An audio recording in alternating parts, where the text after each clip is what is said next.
Hey everyone, Kim here, Abundant Life Tarot. Thank you so much for joining me. I wanted to have a little discussion with you good peoples today. And this is a cautionary tale for all of us, for those of us who do readings for others, for those of us who do readings on, true crime matters or current events. And inevitably, you're going to come across a time where someone says, "You're wrong, you're not right," or they question what you're predicting, or new evidence comes about that contradicts what came up in your reading. And I see a lot of times, whether it's true crime readings or love readings or career readings, it doesn't matter what type of readings, but today's topic is going to be more geared towards true crime readings, but it could be any reading. I see it time and time again where people get very much into their feelings. They get very defensive. And as opposed to being more curious about it, like saying, "Hey, I hear you on that. Why do you feel that way? Or did something come about that I missed?"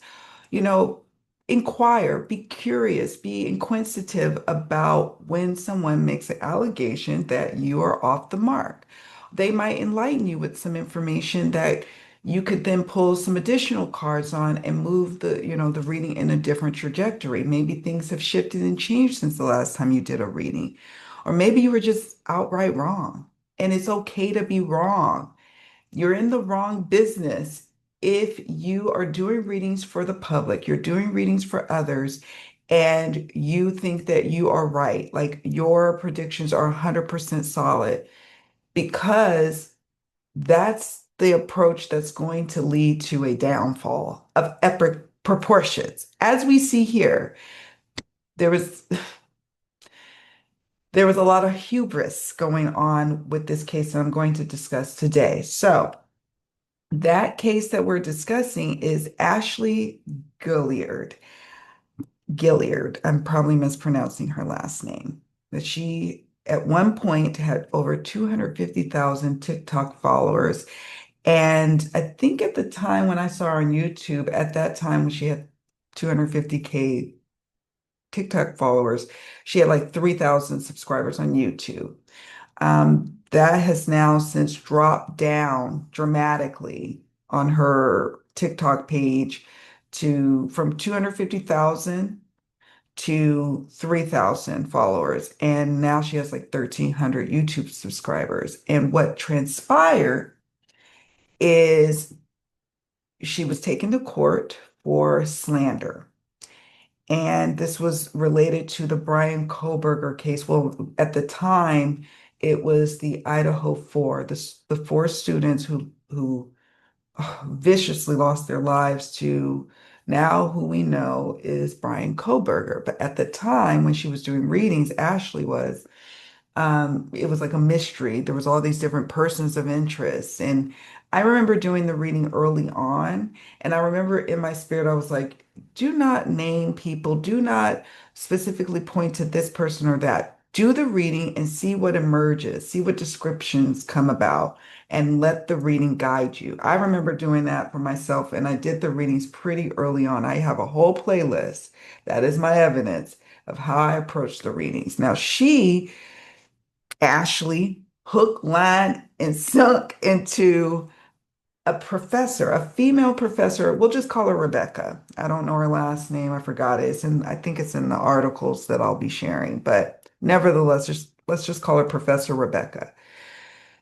She accused Professor Rebecca of having an intimate relationship with one of the victims, Kaylee Gonzalez. And then from there, she said that from this relationship, it grew into something, I guess, sinister. And then she ordered to have Kaylee taken out. And then all the other victims, I guess, were subjected to being hurt as well. And she held on to this even after Brian Koberger was named a suspect, even after people were saying, "No, you're wrong and you're ruining this woman's life," even after she received a cease and desist letter, even after I think she received an offer to settle. What I heard was like 75,000 US dollars. She was taken to court, and last week a verdict had been reached in a jury trial, and they reached the verdict of $10 million, and much of that is for punitive damages. $10 million. And she represented herself. She represented herself, although I'm thinking, based on everything I've seen, how this all played out, I'm thinking that even with representation, she probably still would have lost. Maybe not as severely, though. And as of this recording, we haven't heard a peep on whether or not she's going to appeal this verdict. So we'll see. We'll see if she does. But some thoughts came to mind as I was, following this case. I followed the Brian or the Idaho 4, which is now, we just call him the Brian Koberger case, pretty much from the beginning, and I felt compelled to do readings. And naturally, there would be viewers or subscribers even who would say, oh, so and so says this. They'll come into your comment section and say, so and so said that. And someone, I think, it had said, hey, have you checked out this theory about this professor? And so I was like, well, I'll check it out. Sometimes you all recommend, different things, different, readers or different theories to explore. And so I do when I have time. I rarely have time to explore different theories or read or watch other readers' videos, but I was really drawn into this case as a true crime sleuther myself.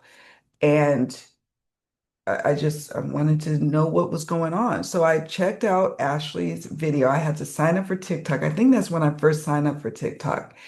Um, and I saw her videos, and she just was going in on this professor. And I was like, she's not using, in my opinion, she's not using alleged. Even when people were suggesting that to her, she's like, it's not alleged, it's not alleged. And I'm thinking, oh my God. And my intuitive gut was like, no, it's not this professor. This is off base. She also claims to be a tarot reader, which is fine. I'm a tarot reader. And she says she's self-studied. We're I'm going to see about sharing a video, and I'm going to link it in the description box. Ashley recorded a video about 9 months ago, like reacting to different videos about her. And so I'm hoping she doesn't see this video and reacts to it, but oh well, I stand on what I'm about to talk about. But she was reacting to it and giving some feedback about what other people were saying in the comment section of these other videos talking about the Brian Koberger case or about her specifically. And she said that she was self-taught. And I remember back a few years ago when this case first broke, when we first heard about the deaths of the tragic, tragic deaths of these four students. I I remember seeing her reading, and she had some interpretations of the cards. And I was like, wow, that feels pretty off base. I am a firm believer in doing intuitive readings. If that's what you do, that's what you do. I personally like to study the card meanings. I have a ton of guidebooks I've poured over for years. I still consult and read guidebooks, like, tarot guidebooks on the key meanings and different interpretations of the key meanings. I am very book studied. Yes, do I read intuitively? Sure. But the basis of my readings are grounded in book meanings. But her meanings were like, it was like she took the meaning and twisted it to fit her narrative. And you have to be careful about that. It's so easy to do that. I always say you've got to allow the reading to lead you, not you lead the reading in that regard, if that makes sense, especially in true crime readings. What are the cards saying? What are they saying? What's your intuition pointing to next for you to look at in the cards? And you lean in also on the card meanings, but she wasn't doing that. And I'm not able to find the videos because I'm assuming that she, in the cease and desist time frame back a year or two ago, whenever she got it, she took them down. So I can't find the original reading she did, but I saw them and I just remember thinking, yikes, that is not the interpretation, we'll say, of the King of Pentacles. We'll just say that. That's not the typical interpretation. But I was like, okay, well, that's her thing. I don't operate like that. I use the words allege. I use in my opinion, my intuitive hunch. I rarely, if ever, name people. If police have officially named a suspect or persons of interest, I may pull cards to see what are the energies surrounding this, around the suspects. Is there any weight to what police are picking up on? And I do that. But I now use the practice of generally speaking in my readings. Okay. So yeah, her TikTok, I'll put all the links in the description box, but her TikTok is Ashley is in the Book of Life. That's the name of her TikTok page. And I think she just goes by her first and last name on YouTube. And we'll look at a video in a moment, but hubris. Hubris can be many people's downfalls. And it's another reason why I don't always like to watch a lot of readers' readings. Number one is I don't want it to influence my own reading, so I rarely watch anyone else's readings before I do a reading on a case or a situation or current event. The other thing is that it can be for me kind of cringy to see when people allow overconfidence to take over. And I can't be wrong. I'm not wrong. And then there's evidence to the contrary, and they don't give themselves room to self-correct or be humble. It's cringy for me. In this case, is embarrassing because I am a tarot reader and I do readings on true crime, and I take it very seriously. And to have someone taint what we do and what I'm doing like this, it just, it burns me up, burns me up. So this is a cautionary tale on how hubris can literally cost you millions. So I want to share with you all the definition of hubris. And you can look this up yourself. I'm going to just share my screen for a moment so you can see what I'm looking at and reading from. Okay. This is just a search. Hubris. Hubris is extreme overbearing pride or dangerous overconfidence, often leading to a person's downfall or ruin. Originating in ancient Greece, it describes arrogant behavior that defies natural limits or gods, resulting in punishment by nemesis. Nemesis. Nemesis? Interesting. It is frequently marked by a refusal to listen, recklessness, and delusions of grandeur. Key characteristics: excessive self-confidence, arrogance, conceit, and a disregard for warnings or risk. Origin in ancient Greek, it referred to and was legally defined as acts of violent, arrogant assault or defiance against the gods. Okay. In modern context, often used to describe leaders whose excessive confidence leads to poor decision making and eventual failure, such as Napoleon's invasion of Russia or corporate downfall due to overreaching. Hubris represents a dangerous, inflated sense of self-worth that blinds individuals to their own limitations. And that's what we see here. And I'm going to share her video in a moment so you can see what I'm talking about. Because you could, even 9 months ago, she's still holding firm. And even during the trial, I might read some excerpts from articles in a moment.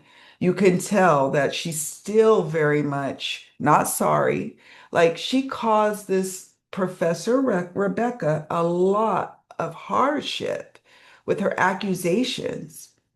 And before, even after, well, here's the thing, even after Brian Koberger was named a suspect and the only suspect, people who follow these true crime folks on YouTube and on TikTok and the tarot readers and the psychics and mediums who do cover these types of cases, once they say, hey, it's this person, that person, they have a whole army of folk going after those quote unquote suspects, a person of interest, even if there's no actual credible evidence. I've seen it time and time again. There's a term now called pro-burgers, people who believe that he was framed, people who believe that he had accomplices, people believe they've got the wrong guy and all of this and that. Um, there's a whole slew of those folks out there that just don't believe what has happened, even though Brian Koberger has he said, I'm guilty. I did it, even with that. So you have to be careful with what you say. You have to be careful with what you say, what you do on these internet streets, because you have a responsibility to act with care, is my feeling. I have professional liability insurance for the things that I say and do in this type of work that I do. And you can get insurance for this.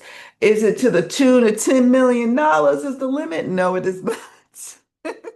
But that is why I have disclaimers. That is why I use the language that I do. It's why I move the way I do. It's why when somebody says, "Oh, you're wrong," okay, well, let me inquire more about that. It's why I handle things carefully to minimize my risk.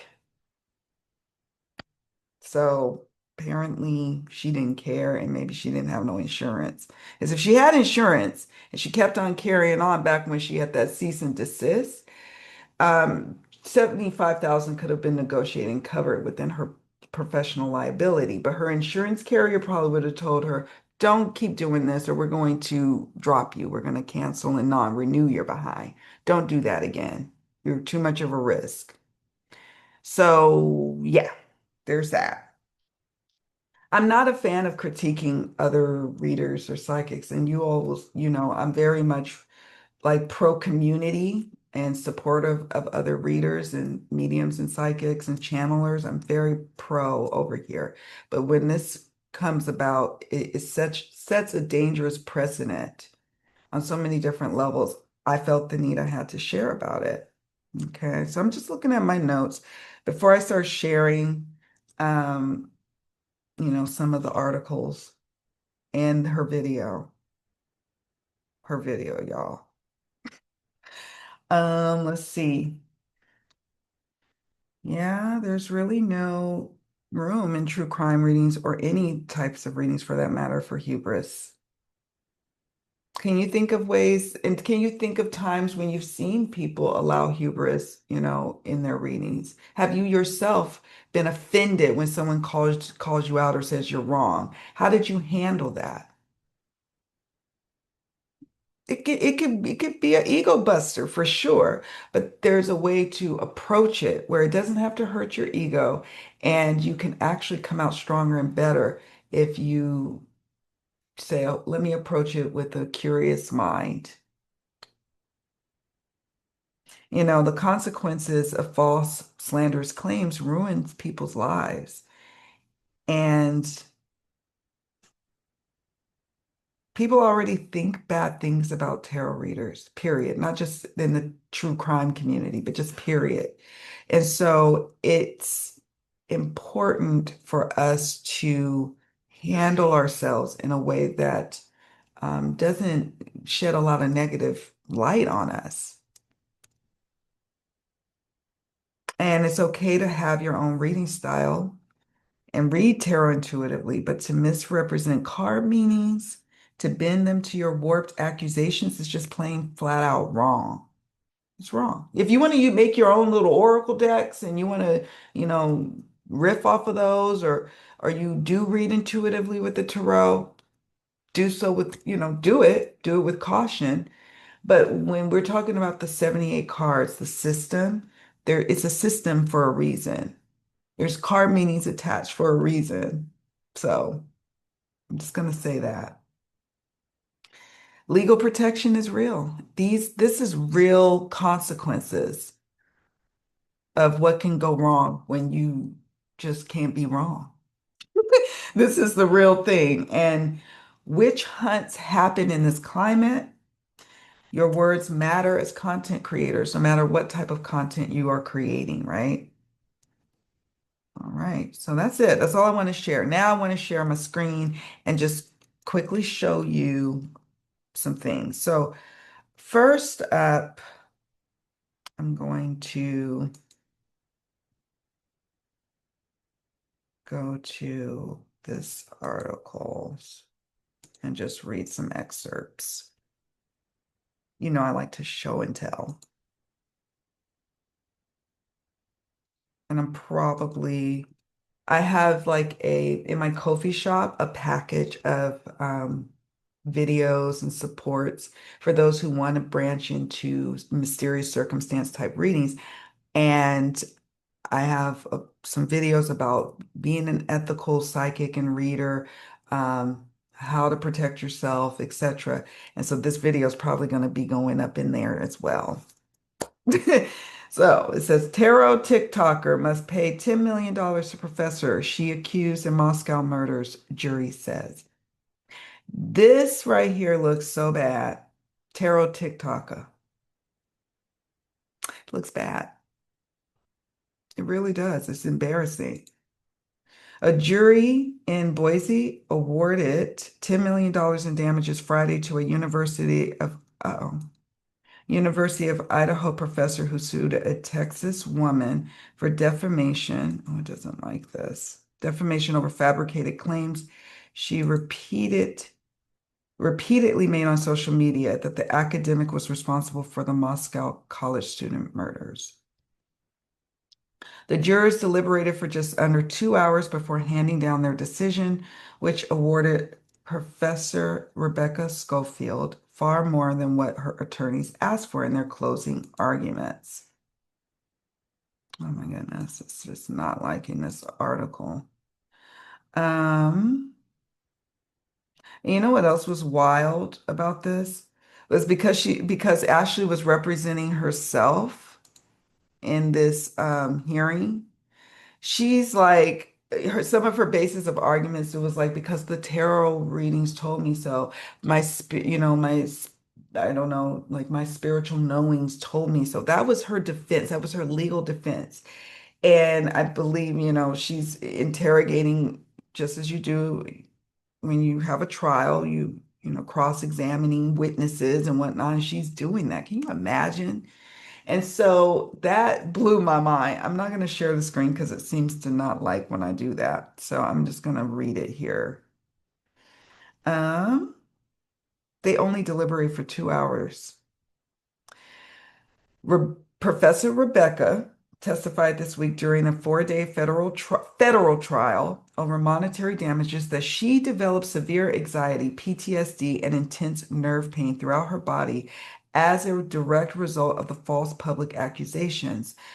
The Moscow resident said the physical and emotional impacts made it difficult for her to work in her position as chair of University of Idaho's history department and also caused irreversible reputational harm.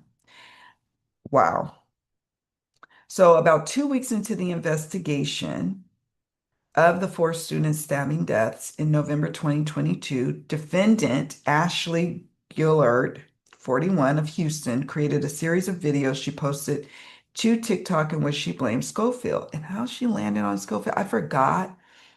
I forgot how she pinpointed her. But I remember watching some of the TikTok. I'm like, girl, where'd you get this from? Okay. Guillard, who made her first visit to Idaho and represented herself at trial, believes herself to have psychic abilities and testified that she read tarot cards to try to help solve the shocking homicides that upended the rural college town and generated international attention. Let's see if there's a way that I can. It was a 7-member jury composed of 4 women and 3 men. They ruled unanimously for the dollar figure directed to Ashley Schofield. The bulk of the sum was 7.5 million is for punitive damages, which are intended to punish the defendant and deter her and others from similar behavior in the future. The remainder of the damages were compensatory, meaning they covered actual losses, including economic costs, such as medical bills, and non-economic costs, such as mental and emotional pain and suffering. Wow. Wow. Wow. I'm just like, oof. No. Guillard took the stand to explain spiritual journey. On the last day of trial Friday, Guillard presented her defense and called just one witness, herself. The unique situation played out similarly earlier in the trial when Professor Rebecca's lead attorney, Wendy Olson, a former U.S. attorney for Idaho, presented the plaintiff's case and called Guillard to the stand. Guillard then cross-examined herself in a question and answer format before jurors. Guillard began her defense with a deep dive into her background as an Army veteran who later earned bachelor's and master's degrees in fields related to business and human resources. And I think she's a government worker. She says she was working as an HR specialist for the federal government. I remembered that correct. When she decided she wanted something different for herself and quit her job to begin her spiritual journey. And this is something that's interesting. We have that in common, Ashley and I. I had a long-standing career, but mostly mine was in the private sector. And then the last year of my career was 1 year for state government, not federal government. And then the pandemic hit, and I said, I know that we only get this one life, and I want to pursue this full time, the spiritual working that I'm doing. And I did that. I sold everything and moved to the Caribbean, and this is what I've been doing for the last 5 years. And so we have that in common. But then that's about where the differences stop. Okay. Wow. So she says, Ashley Gilliard says she decided to leave her husband and pursue spirituality full time, during which time she first learned about tarot, as well as various religions and other beliefs, including numerology, which assigns relationships between numbers and life events. Gilliard says she watched YouTube videos to train herself to read tarot cards. She practiced on herself and by watching reality TV shows to predict their outcome, she said. See, that's great. And I did do those in addition to reading a lot of books, in addition to taking courses with respected tarot leaders. Not to say you have to follow that path, but yeah, that's where I think we diverged. I went to, conferences and invested harder money into my craft. Throughout her self-directed testimony, Ashley Gilliard sought to convince the jury that she believed everything she said in her tarot reading videos about the U of I professor were true. She said when she began making TikTok videos about the case in Schofield in November 2022, she expected to raise awareness about the deaths and push authorities to investigate potential leads. Nothing wrong with that, except for you attach yourself to an outcome and didn't want to back off from that outcome. So, Rebecca Schofield told the court earlier in the week that the experience of seeing Ashley's TikToks was like reading the plot of a book or a movie, but being one of the characters and having zero control over the outcome. Over time, the videos became more elaborate and included expanded details about her personal and professional life. Let's see if it's going to let me scroll down. Okay. Quote, there was a moment where it felt like I lost ownership of my face and my name, and it was no longer stitched to my body, Professor Rebecca testified, continuing with her emotions. Quote, it was utterly terrifying, unquote. Okay, so Ashley didn't contact the authorities, according to Rebecca's attorney. The Texas woman submitted an FBI tip on December 10th, 2022, until she had made multiple videos about Professor Rebecca. Guillard also continued to make videos after receiving cease and desist letters from Professor Rebecca and her attorneys, and after the Moscow Police Department issued a statement that said it did not suspect any involvement from Professor Rebecca. Wow. Wow. I mean, I will link, I'm not going to go through all of this. It's a lot. I'm not going to go and, finish reading the article because you can read it yourself. I will link two articles, maybe three, in the description box, and you can have at it. And to date, I see that she has not made any peep about an appeal. She's allowed so many days. I don't know at the federal government level. I know with appeals such as this in the state level, yeah, it's, she has a finite amount of time. So I don't know about the federal turnaround time that she has, Ashley, to submit an appeal. And if she does submit an appeal, she may want to go ahead and get an attorney. Just saying. So yeah, that was quite a doozy. Like she held on. And some of the other articles that I read, like really goes into painstaking detail about the horror that the professor experienced under the weight of these allegations. So yeah, now I want to show you the video if my screen will allow me to do so. I want to show you, and I might skip through parts. I just want you to get a flavor and a feel. And you can go to her TikTok and her YouTube channel and get a sense of who Ashley is. Okay.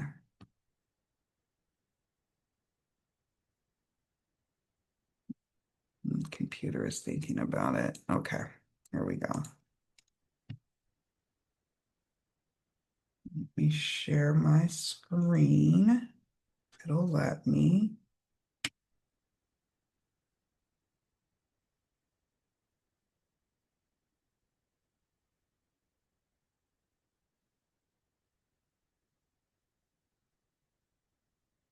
Is it going to let me? It's not happy. Oh dear. I want you to see because it's a mess. Let me see. Stop sharing for a moment.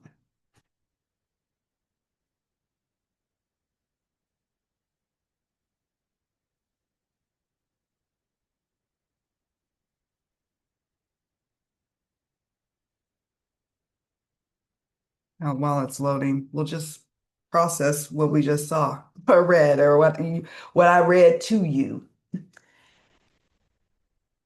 Hubris and holding firm to, a belief of something. And then it starts to make you wonder, like, is there something else going on with Ashley? Maybe, with her mental capacity. I don't know. And I'm not going to make that allegation. I'm not a doctor, but what I can say is that it just seems so odd to me that she just couldn't be, she couldn't be reasoned with. Like she had so many different opportunities to turn this thing around. I don't know why my computer is just being so difficult. It has been getting on my nerves the last couple of days. This I know. They don't want me to put this craziness on my screen. Let me see if I can open up a new browser. It's just like, it's so crazy. Let me see.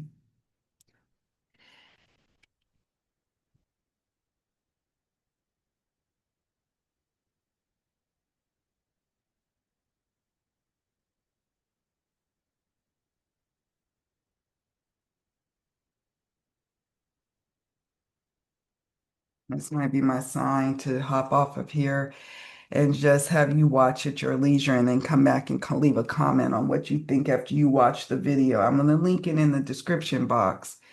Um, and you can watch it in its entirety. I didn't get all the way through because it was kind of like she just kept kind of repeating herself. And then I went to her TikToks and she only has so many TikTok videos up. She had probably had to take a lot of them down. Where is she? Okay, so now it's finally letting me get in there. Let's see if it lets me. Oh, looks like, see what she's doing. And she hasn't officially responded in public. I don't know if she's done any interviews. If you all see some interviews, let me know. Let's go now. It looks like it's finally going to let me go. Thanks for hanging in there with me. All right, so we're at her YouTube channel, and let's go here. And you see, I only got halfway through.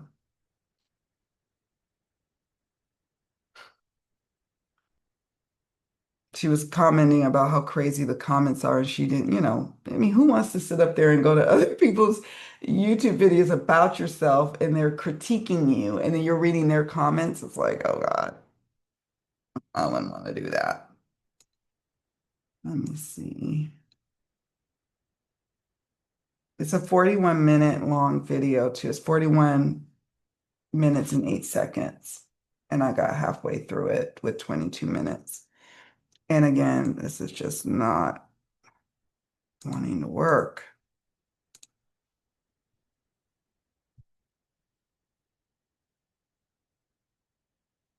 Should have refreshed.